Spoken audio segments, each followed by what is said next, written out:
So you must understand that project writing is highly structured. By that I mean that it follows laid down rules and principles. And when you follow the rules and the principles, you are likely to have a successful outing, a hitch-free outing in your research.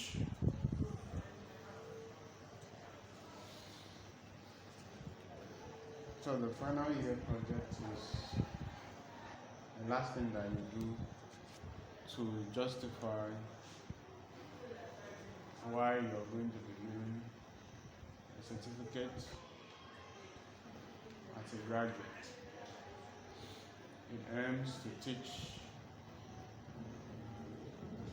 you certain educational and life values.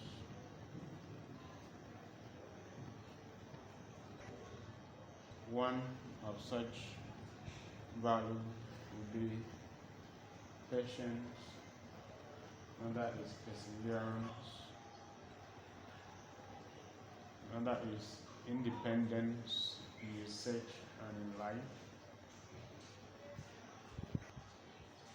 another virtue value will teach you is independent thinking, problem solving. You should be able to solve problems on your own as you prepare to graduate and join the society. There are many things that you have to do for yourself,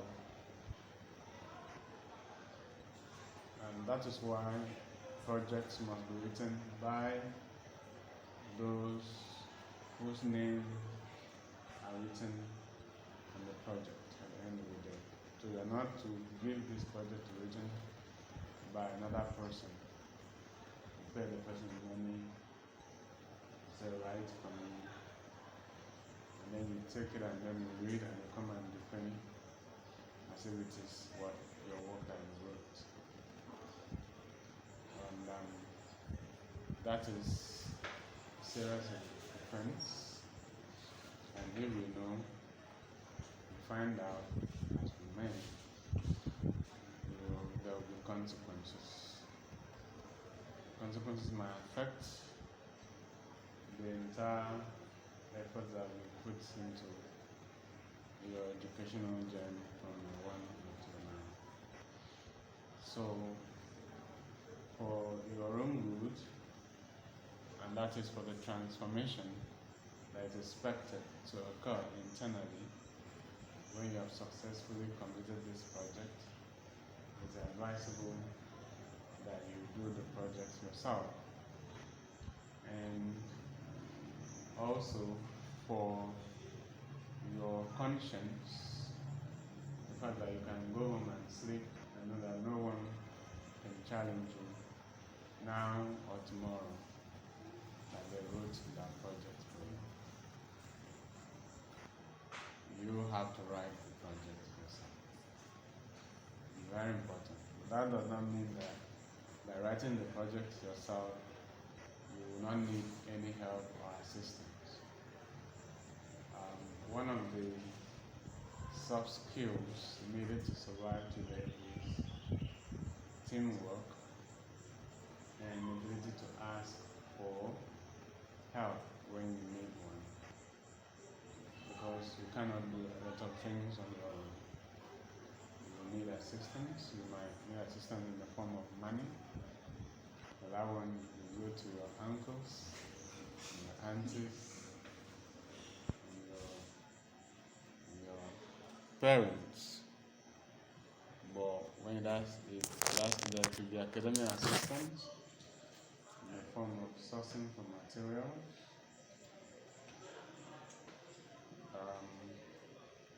certain explanations when you're stuck, and so forth. You can always look to your environment. The libraries are there, internet is there, lecturers who are willing to check for materials for you. So you might need to draw from those sources. And sometimes you might also need spiritual help for those who come from strong environments. Okay? So for that, you have to pray and go to church and ask your pastor to lay hands on your head so that your head will not always be hot throughout the time of doing the project. Okay? Is that important? So project writing requires preparation and following through the specified steps, processes, and rules. And for you to get to this point, it means that you've gone through some of the steps, like deciding on the area to research on, reading around the area, formulating the topic, getting the topic approved, and right now we are at the point of writing proposal. And that is why this class is necessary, because the proposal, the project proposal, the research proposal is the blueprint for the research. That means it gives you an idea of what the research will look like, or it gives us the idea of what the research will look like, because it is something to me. Whether it will be visible, whether it will be feasible, whether it will be successful, whether it can be carried out, whether you have something to contribute to knowledge, whether the whole exercise is even worthwhile in the first place. That's why you do the research proposal.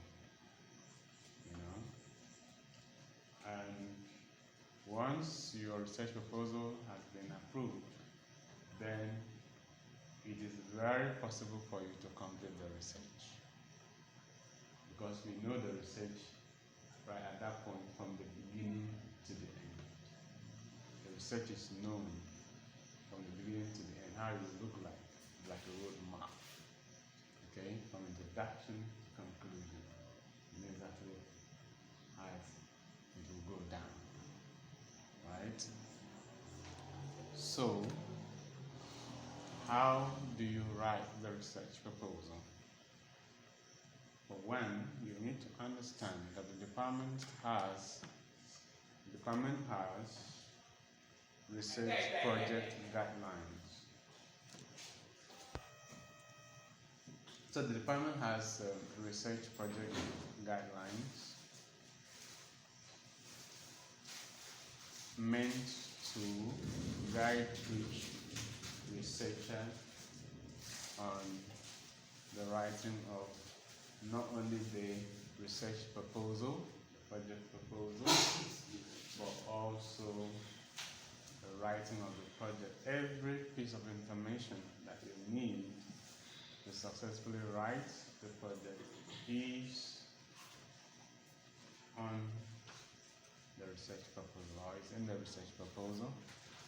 The research guidelines, in the research guidelines, and copies have been made available. If you do not have a copy, let me know,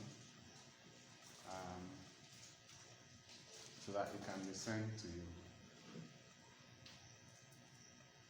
So copies have been made available. So before you even start writing the proposal, you should read the research guidelines, the department, from the beginning to the end. Very important. In fact, most of the things I'm going to say right now are drawn from the research project guidelines. So, first of all, note that the final year a research project, some people call it long essay, is required. When a course is required, it is compulsory, meaning you have to pass it before you graduate. And though it is rare for students to carry over the research project, it is not impossible, right? Meaning that if you want to carry over the project, the research project, it can be done. You can arrange that, okay? You can actually arrange it, okay? And that will be determined by your attitude, the effort you put into the project, and other variables. Now, another thing that you need to note is that the research project has 6 credit loads, 6 credit units. Carries 6 credit units, and so you cannot afford to score a low grade. But if you want to score a low grade, that can also be arranged. Alright? And it can also be arranged. And that is also determined by the excellence of your paper, the quality of your research, the quality of your writing, and other variables. So you should aim to score an A or at least a B, so that you can raise your points, your CGPA. Okay? I don't think it is best when you score a C, or when we have to manage you with a D. So that's the thing. So we start now and plan your score by how much effort you put into carrying out the research, and the writing of the research, and every other aspect of the research. It's very important.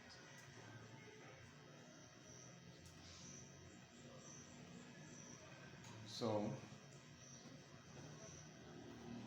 as I said, you have got your topics. After generating the topics, what you need to do is to gather a working bibliography. We'll talk about bibliography in the course of talking about the proposal, but you cannot write a proposal without gathering a working bibliography. Otherwise, you'll be stressed. And what is a working bibliography? What is a bibliography? A working bibliography refers to the sources that the student has consulted in the course of researching for the research, for the project.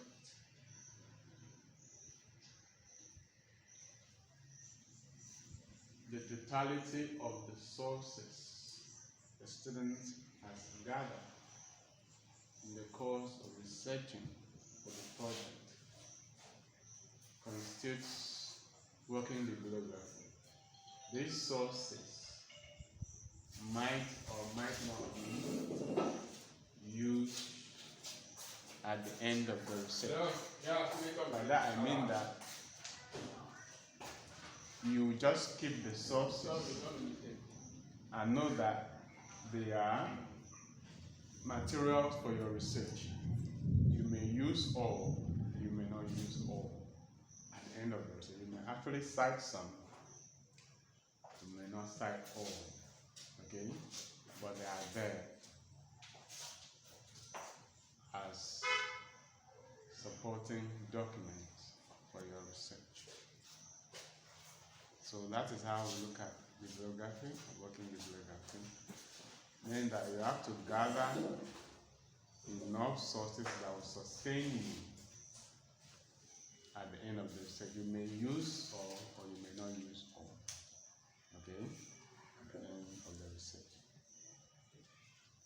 So, whenever you have the topic, it's expected that you've gone ahead to read widely and gathered these sources. You have gathered these sources at the moment. Okay? Because when you write your research proposal, I request not less than 50 working bibliographic entries to show that you have enough materials for research.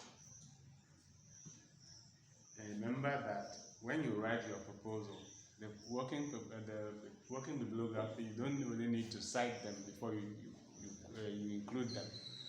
They are just sources that you consulted. You don't need to cite them or use them in the research. Okay? They are just there as your materials. So you don't actually need to cite them in the proposal before you now list them. That's what you need to understand. So at the end of your proposal, you need to see the working bibliography sources that you may or may not use at the end of the research, but are related or relevant to your research. That's what we want to see. And we do that, the reason for that is like we want to have a guarantee. You have that guarantee that your research is sustainable and can be carried out. You will not be stuck. You will not run into harsh economy on materials. Okay? Okay, so now let's look at the research proposal.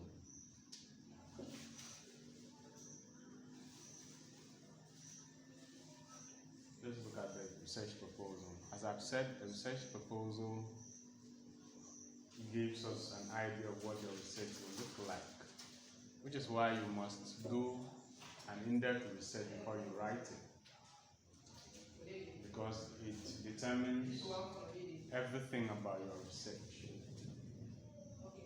At a glance, you know how your research will go down, right? You know how it could be, right? So, a well-written proposal allows both the candidate and the supervisor to see the end of the research from the beginning. That's why it's a blueprint. Now, what are the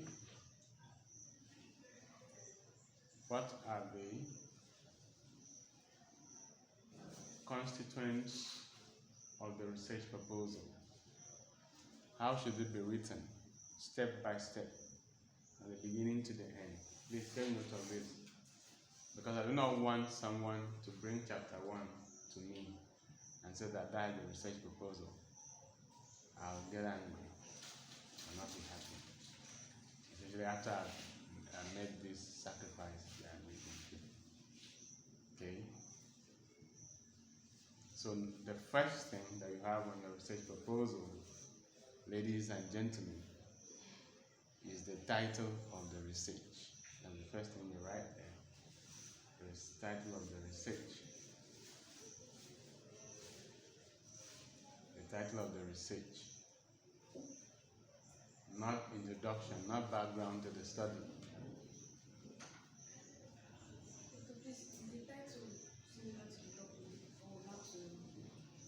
The title is the topic. Okay? That is the topic. So we're not actually asking about any other title but the topic. So state the title of the research. That is when you start the proposal. The proposal, of course, has a cover, okay? And you write it just like the normal cover for your assignment, with the title first by, okay, by Eden Obodegbebu. Then you write your registration number, and on the normal thing how you submit the assignment to. But when you get inside, first thing is what? The title. When you start writing the title, so you state the title of the research project. Make sure you write it very well. The title of the primary text should be italicized, because you're typing it italicized. The title should be written in capital initials. And take note of that. Then the next thing you write is statement of the problem. Next subheading is statement of the problem.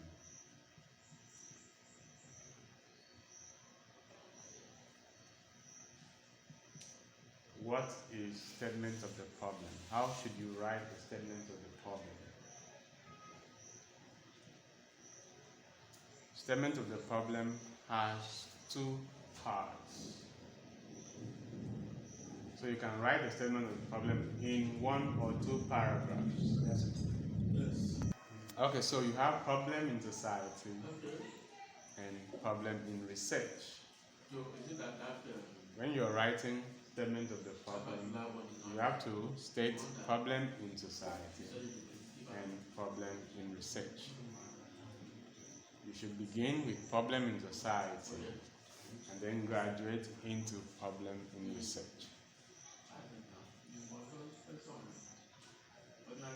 So problem is not only when people are dying, okay? Problem can be in any form, okay, in research.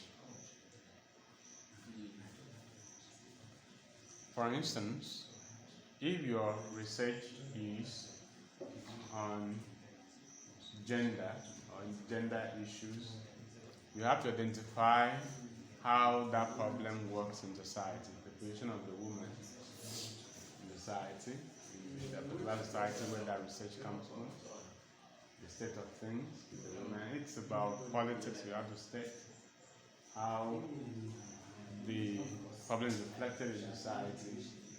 You quote from relevant and existing literature to justify how that problem exists in society, even from newspaper. You can even say recently it was reported that, a house help was killed by the madam, okay,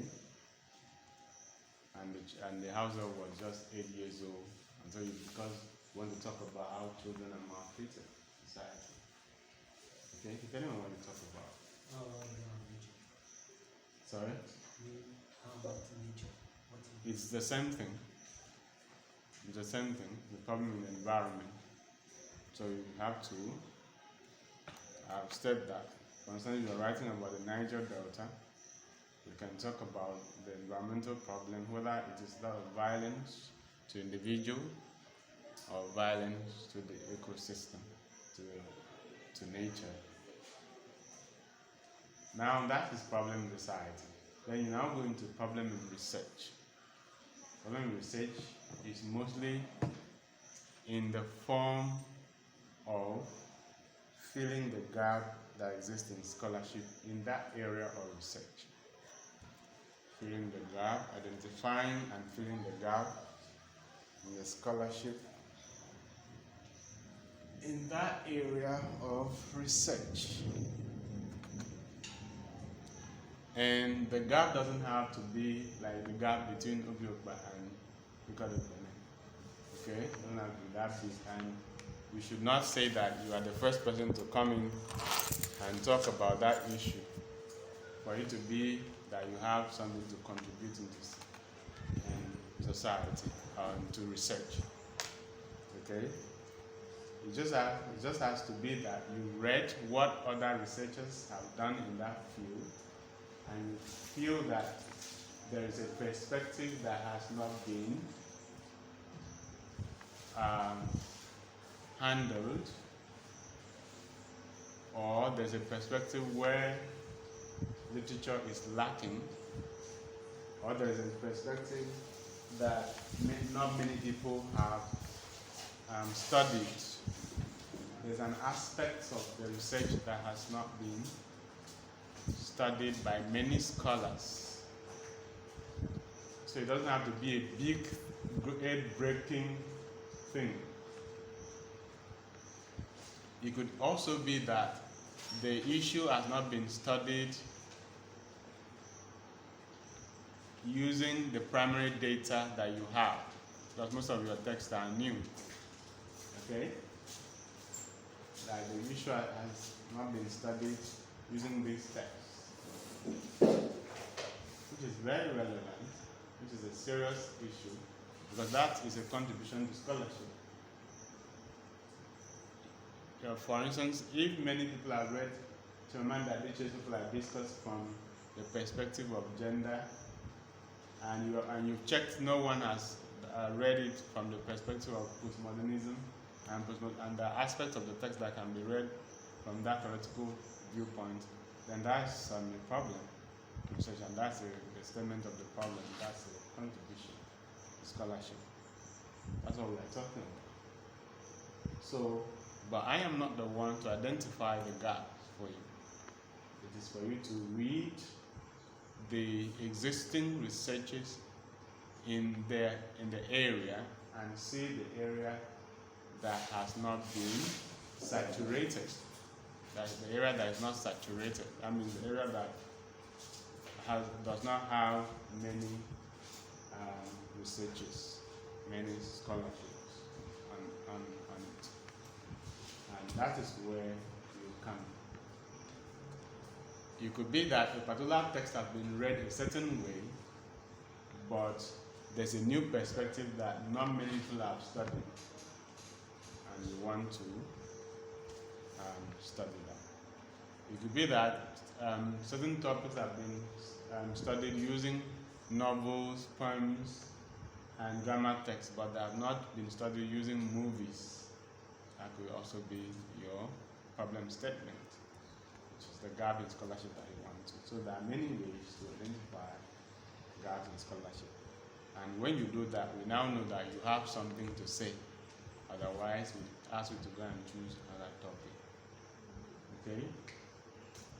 So you need to have something to contribute to scholarship. So you need to state what previous researchers have done and the aspect of the topic that are still problematic and should be investigated.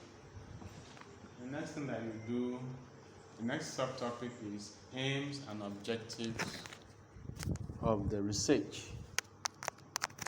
Aims and objectives of the research.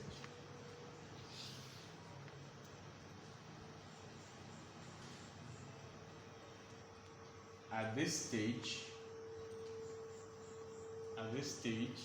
you can give a minimum of 3 objectives, but we normally request 5 objectives. Some of these subtopics will be repeated in your chapter 1. So like the objectives of the research you have in your chapter 1, so it might be good if you have all your 5 objectives aligned at this stage, so that writing chapter 1 you move them there, except that the tense of the chapter 1 will change, because the tense for the proposal is future tense. Use future tense to write a proposal. Or when you're writing chapter 1, you don't use future tense again. And that's why we normally see that students have lifted their proposal, move them to chapter 1. Because the future tense will still be there in chapter 1. Okay? It will still be the research will, without the research had already started. There's no winning again. No winning in the research again. But because they lifted it from the proposal to the chapter 1. So the research will, right? Okay. So, state your objectives. Objectives of the research are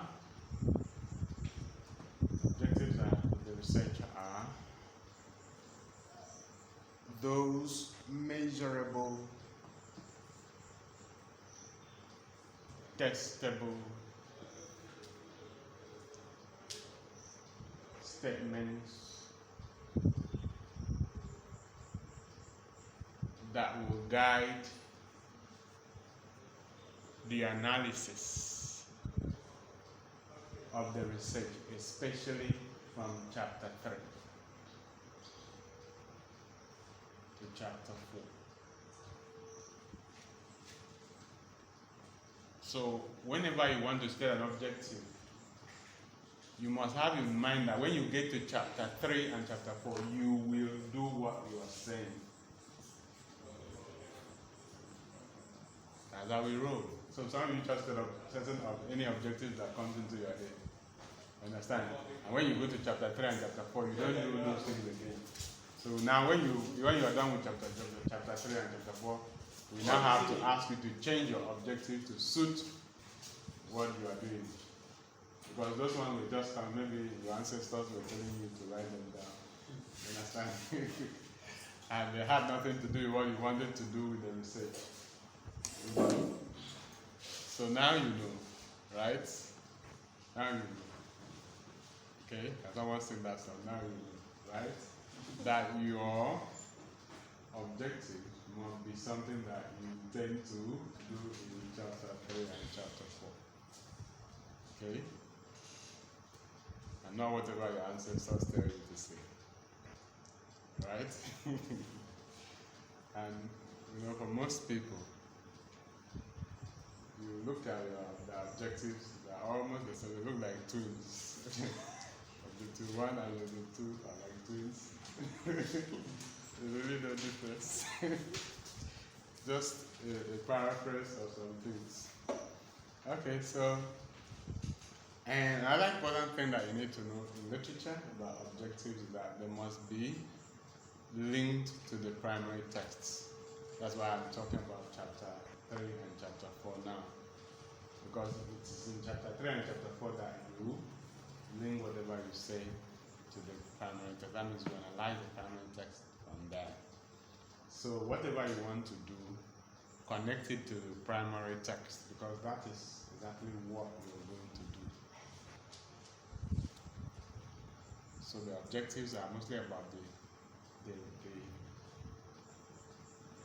analysis of the primary text. So those are the things that should guide your writing of objectives of the study. There should be five different things that you're going to do your research in there at the point of analysis. Okay? It is important if you can get a previous research project to read, to have an idea about how chapters 3 and 4 are structured. Okay? So I don't want to correct, I do a lot of corrections, but I've told you, including comparative analysis of text, they should be there in your objective, because those are the things you want to do in the analysis. Okay? And the language and style.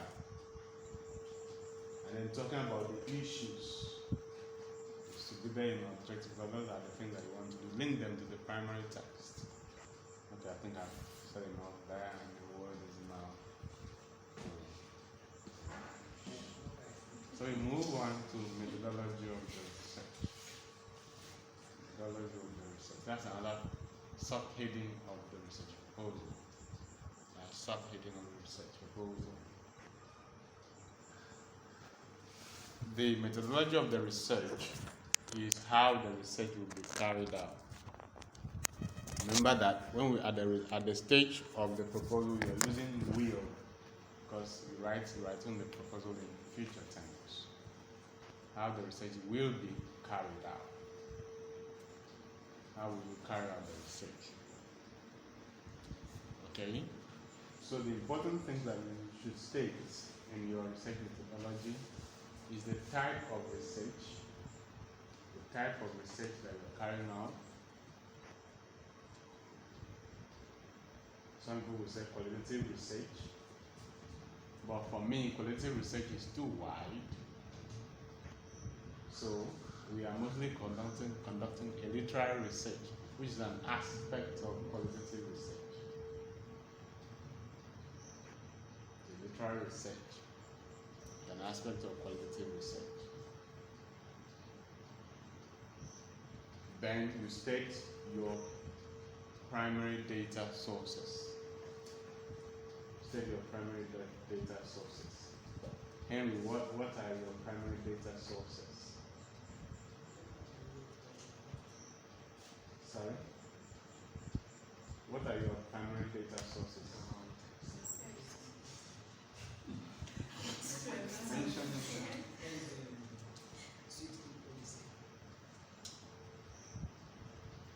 Okay, so you state your primary data sources and state there the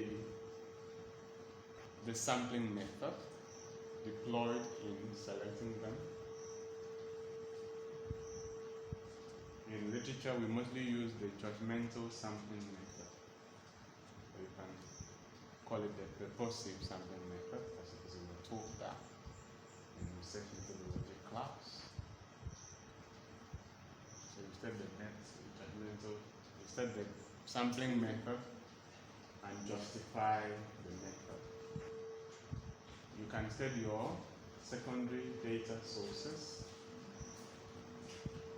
These are the things you write under methodology.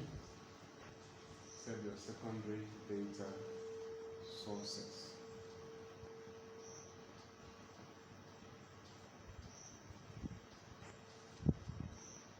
And I hope that this congregation knows what secondary data sources are. Yes, good. It's an informed congregation. And then you state the theoretical framework. State the theoretical framework.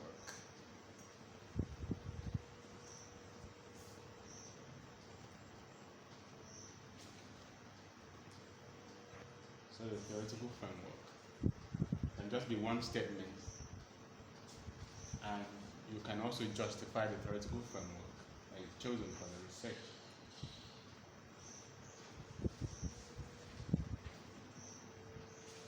So the theoretical framework should be a theory or an approach that is suitable to the analysis of the primary data sources.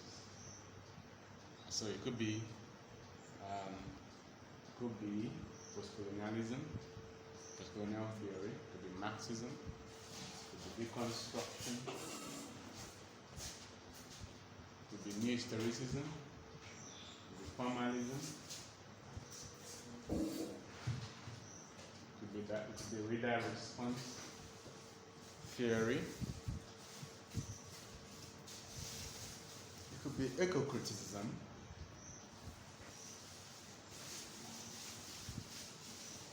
Remember that your research will not succeed if you choose the wrong theory.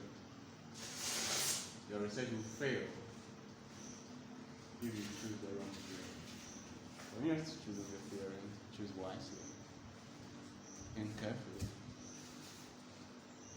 And you must choose a theory that will show that the burden, the analysis, and will sustain the analysis. Okay? So you need to understand that.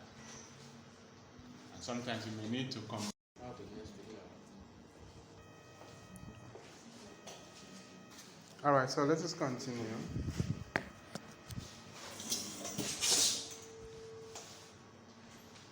So you must not make a mistake in choosing your theory, please. Of course, I'll be here to check. Choose the right theory. And then State the method of analysis. State the method of analysis. State the method of analysis. State the method of analysis.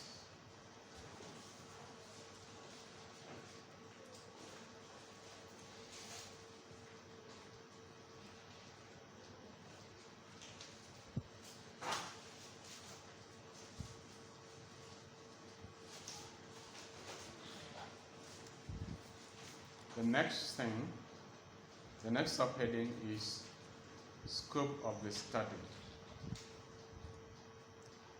Scope of the study. You have to limit your research to a sizable scope that you can handle within the time allowed for your research. Your research will last for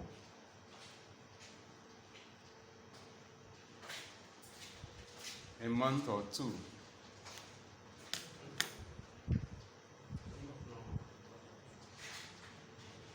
Because first semester is already done and we are moving to second semester, and last second semester that you have to defend your project and graduate, so you have like 2 months or 3 to do your research. So you cannot take the last chunk of the research area to work on. You have to limit the scope of your concepts, issues, and also we have already limited the scope of the text to 2. So the issues that you apply also have to be limited so that you can finish the research. Some research scope and the limitation are usually constrained by time, and your own is mostly time. In some other cases, it could be money or finances. You cannot do one research forever and forever. Usually time. Researches are usually timed. Okay? So you choose what you can do within the time allowed. Check that as well. So tell us the aspects that the research will cover and the aspect that you cannot cover because of the constraint of time. So you say, I would have loved to explore these other aspects, but I am constrained by time and I cannot look at it. I see this possibility, these other research possibilities, the other theories I would have applied as well. But because of time, I'm going to stick to this theory, stick to this aspect, stick to this concept, stick to this issue. That's how you write your scope. And then we have significance of the research. Significance of the research. This is where you state what your research will contribute to scholarship. This is where you state what your research will contribute to scholarship. Okay? This is where you state what your research will contribute to scholarship. What or how other researchers will gain from the research that you've done.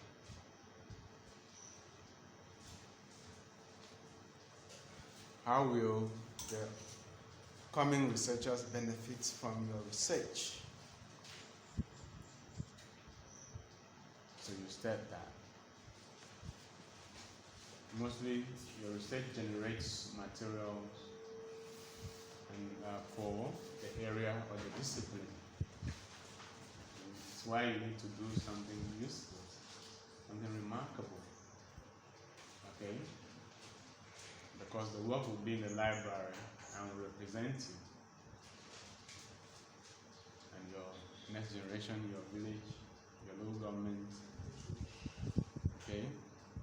So imagine that 20 years after, somebody comes to look at the receipt. And by that time, you are senator. So this, look at the rubbish, this senator. So you don't want that. Okay? You want to leave a good record behind, right? You know, because you see the written tradition endures. It's something you just speak, and you make a mistake. It might be forgotten with time. But if it's something that you've written, right? You copied someone, or you carry someone's project and put your name on it. You put it in the library, or you wrote rubbish, it will be there for eternity. Okay? But it might even be that when hellfire comes, it might not burn that project, it will still be there. Alright, so the new people that will inhabit the earth will come and see it. That you wrote that, because the written tradition. Then the next subheading is theoretical framework. Theoretical framework. When we mention theoretical framework in methodology, it was just a statement that you make in the methodology, right? But now, theoretical framework is a subheading. You get it? You grab. So, meaning that you have to give it more attention. You have to do what? Give it more attention. Okay? So here, you state the theory that you have deployed for the research, and you go on to explain that theory and how it is suitable to the research. We explain the tenets of the theory, the proponents, the major concepts of the theory, and the aspects of the theory that will apply to your research. Because sometimes theories are so wide, could be so wide, the theory could be so wide that you cannot apply all the aspects of the theory. You can only apply some strands of the theory to your research. So that's what you tell us. There.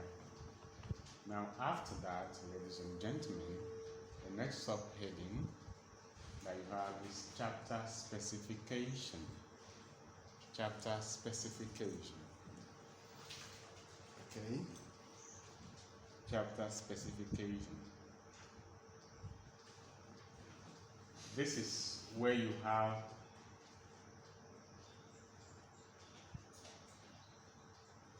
the outline of each of the chapters for the research.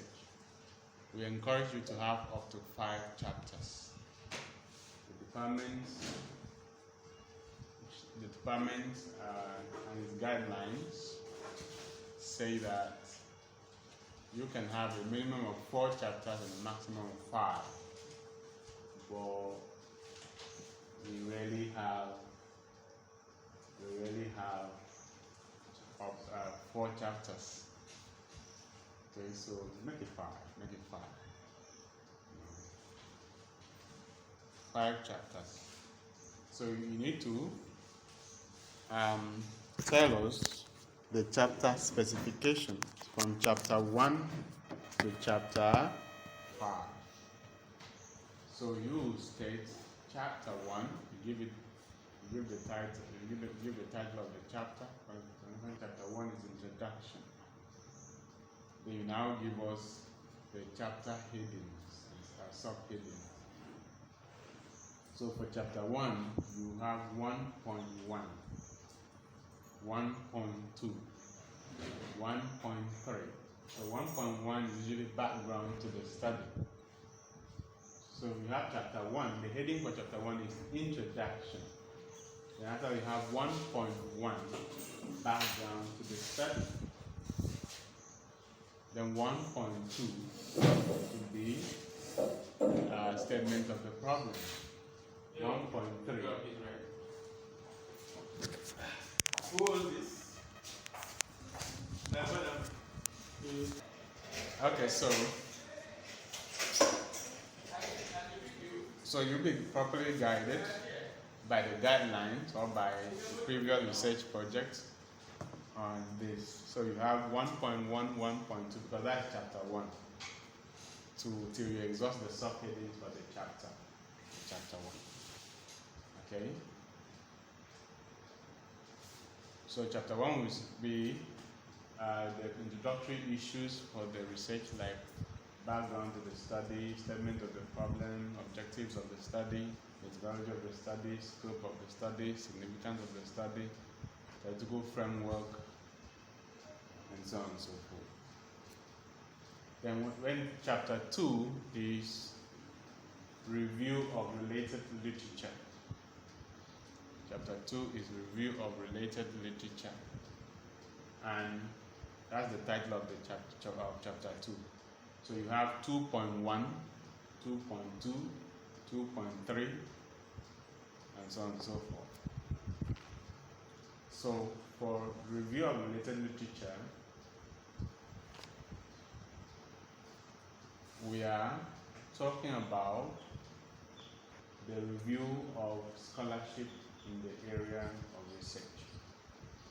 You have to report on what other scholars have written in the area of research, and you have to organize it well, beginning with the conceptual issues for the research.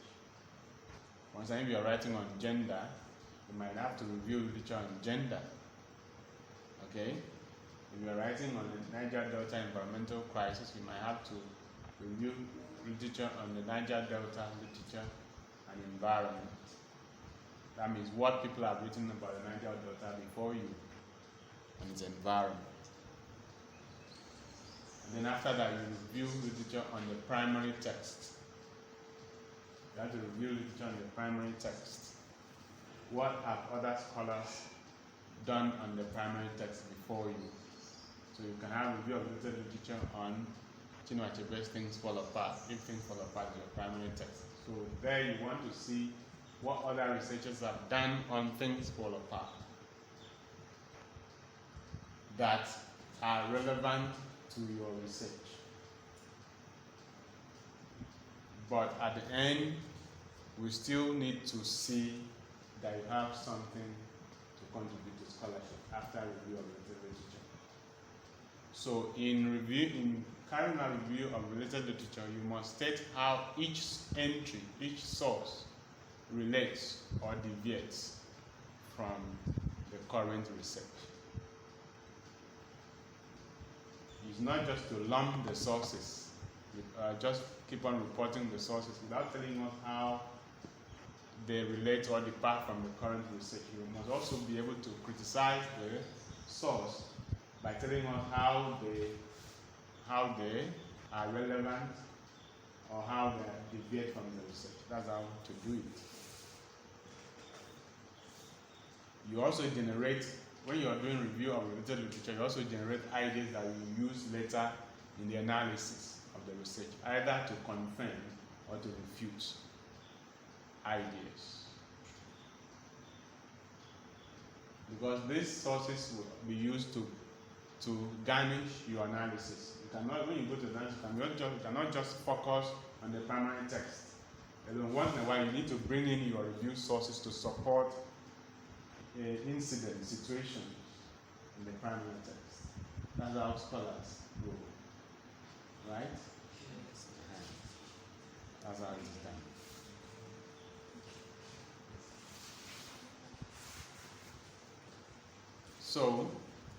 So at most, your review of literature should have 3 parts. One section related to the concepts of the research, the major concept of the research. The other part to the primary data sources. Then the other part to one of the primary text, and then the other part to the other of the primary text. Okay, so let us have chapter 3. Chapter 3 is where you do the analysis. Chapter specification, you have to give that chapter a heading on your own. That one does not have a particular heading, so don't write the analysis. Sometimes students repeat the title of the project. That's not bad, but if you can do something else, It's fine. So you have to give it an umbrella topic before you now have your 3.1, 3.2, and so on and so forth. Then the same thing with chapter 4. Chapter 4 is usually a comparative analysis of the primary text and language and style. Then you now have 4.1, 4.2, 4.3, and so on and so forth. And then chapter 5 is the final chapter for the research. Whatever you want to write it in chapter 3 and 4. When you get to chapter 5, you're not doing any research anymore. You're simply reporting on the research. You're not doing any research anymore. That's why you're not allowed to quote again in chapter 5. So chapter 5, it has its own title, which is Summary, Conclusion, and Recommendation. Summary, conclusion, and recommendation. So you now have 5.1 summary, 5.2 conclusion, 5.3 recommendation. So summary means summary of findings. Summary means summary of findings. So even if you want to summarize the research that you've done, remember that if you don't have summary of findings, then you have not written that section. Take note of that, please. And summary of findings are drawn. A summary of findings is drawn from the analysis of the primary text. Your findings are drawn from the analysis of the primary text. Please take note of that. You draw your findings from the analysis of the primary text. That's how it is done.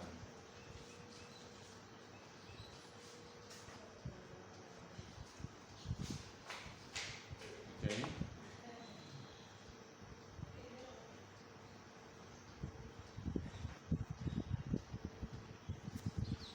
And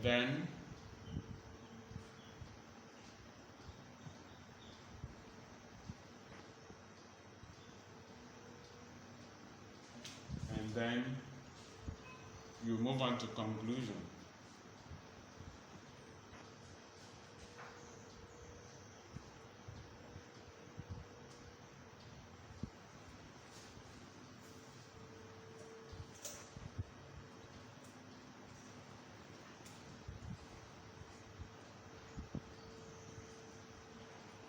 You conclude the research with a paragraph.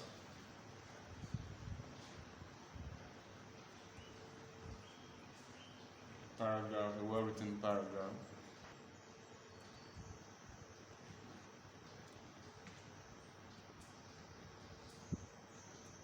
And then you have recommendations for further studies.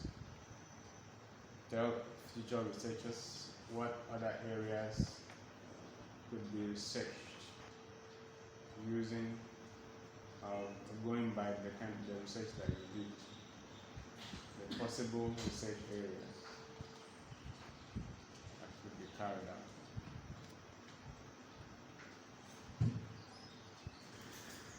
That's how you do it. But these are chapter specifications, so you don't need to write all those things. Simply just state the outlines only. Okay?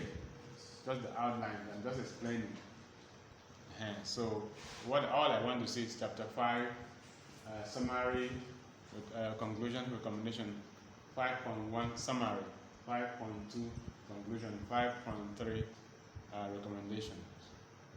You don't write anything under them because they are just chapter outlines. Okay? I'm just explaining what they mean at this point. So that's what I mean by chapter specification. You want to see how the research will look like. It was the outlines of the research under chapter specification. Don't write any other thing apart from the headings and the subheadings. Okay, that's chapter specification. Then after that, you have working bibliography.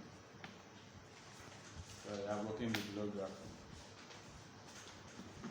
You need 50 entries for working bibliography, and all have to be relevant to the areas of research. Remember that working bibliography are all the sources consulted during the reading of the researcher for the research. These sources may or may not be used at the end of the research. These sources may or may not be used at the end of the research. So they have to be arranged in an alphabetical order. You don't need to have cited them anywhere in the research. You just need to have consulted them, and you have them and with you, and there are sources that you can cite during the research. You need 50 entries of those sources. Okay? They're not saying you should go and check whatever you see anywhere and write as working bibliography. Okay? You want to write down sources that you have seen and known. In case I say, oh, I like this book, I'm bringing it. Alright? So you bring it so that we see. Now it's remember when you're asked to bring the book, then the problem starts. Okay?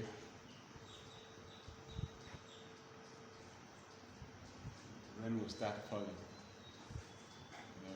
your house key will get lost. The phone will stop working. You'll be unreachable. You fall sick. Have headache. Just because you have to bring one source for us. All right. Okay, so that's the research proposal. That's the research proposal. And another thing that we need to talk about. So you submit it based on those headings. Whenever you want, you can submit it this year, next year, right? No compulsory. That's what we're talking about. Because you can choose to graduate this year. If you don't want to graduate this year, I decide to use this year and do business or something. You can graduate next year. Okay? So depending on when you want to graduate, you can bring the proposal. Right?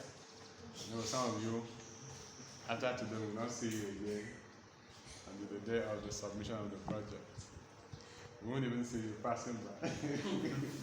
Like this. Right? So, another thing I need to talk about is plagiarism.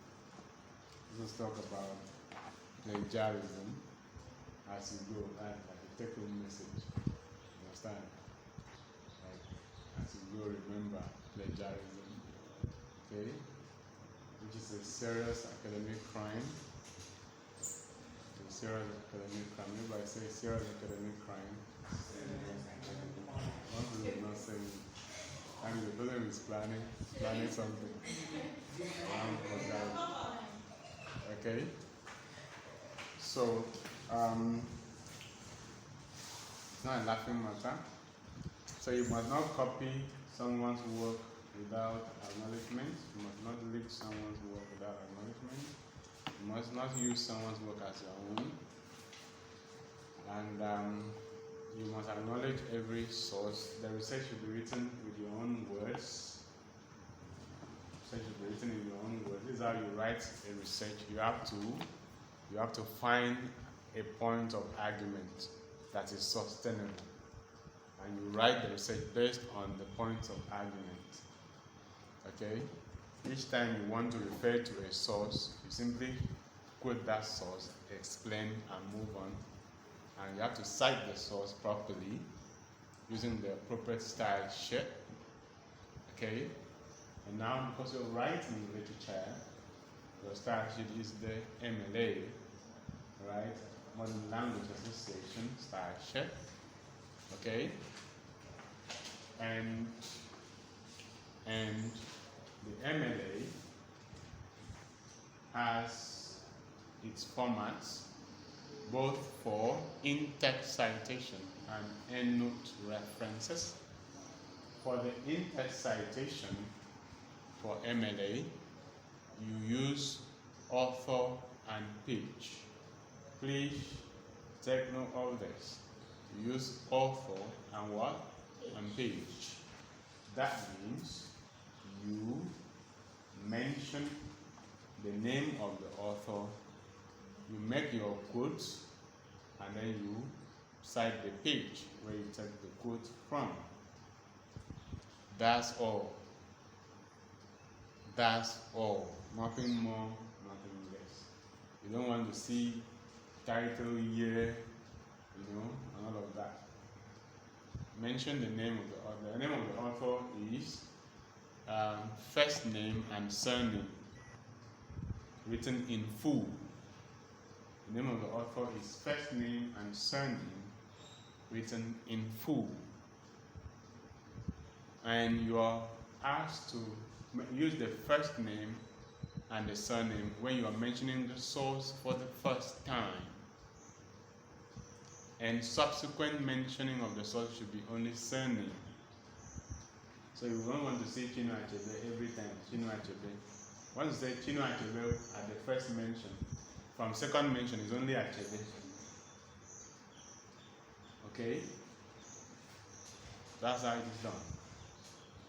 Please take note of that. So you mention the name of the author and the page after when you are doing in-text citation. And then you have endnote references.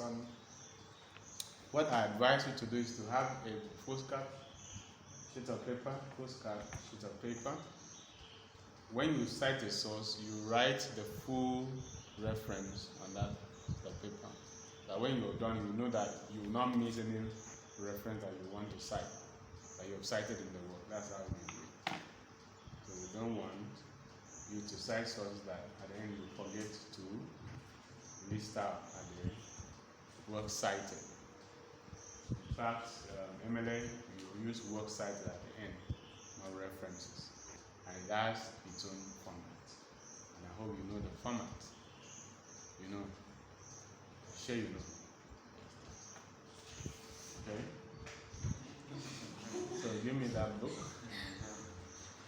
You know or you will know. Or you knew. Or you used to know.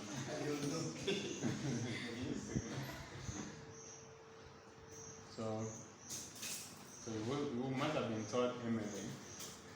So when you're citing a source MLA, like this text, you start with the name of the author from the surname. It should be the surname, Amanshi, Lawrence, full stop. Then you have the title of the text written in italics, in capital initial italics, straight to the C.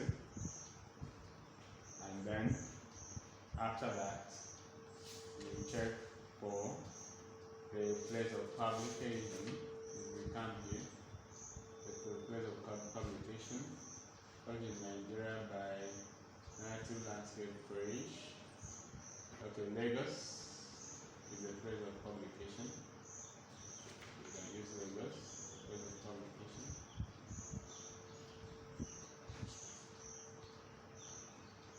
Alright. And then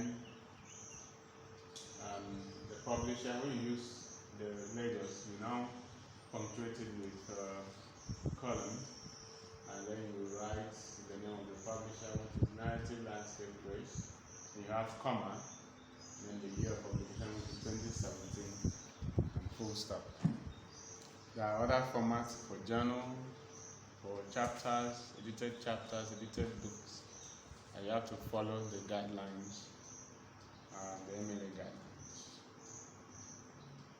And for other issues like the typesetting of the project, They are in the outlines, they are in the project guidelines. And the project should be typed using 12-point times command, using A4 size paper. the color of our research project requirement is deep blue, all stated there. The pagination, paragraphing are all stated there. And the margins are all stated in the guidelines. Even the submission and the deadline for submission are all stated. So you need to get the guidelines. You don't have the guidelines. But now we've concentrated on the proposal, which is the next thing that you have to do. And so this is where we bring the class to an end. You have to, as I said, you have to get the guidelines, research guidelines, and read for the other issues.